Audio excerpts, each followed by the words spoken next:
Hej, det er mig, der hedder Valdemar, og lillebror her, og måske kan vi få et billede af alt.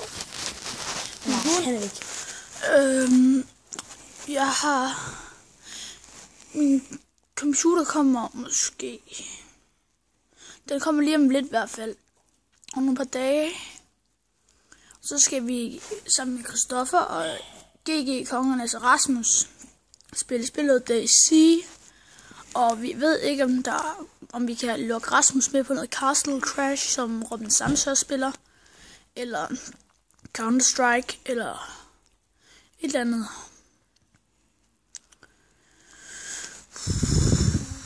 Og vores plan i DayZ, ja, jeg kan godt se det, Christoffer.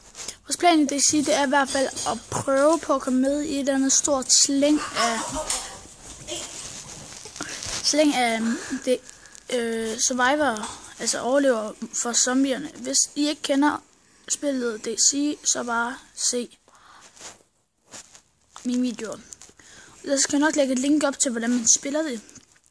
I kan også gå ind på det Russian Dane, tror jeg han hedder. Han hedder Mikkel, og I kan også bare søge på, hvordan spiller man DayZ, så kommer han op. Og ja, husk at abonnere mig og like den her video. Så var han syret. Ja. Hej. Prøv lige styr dig.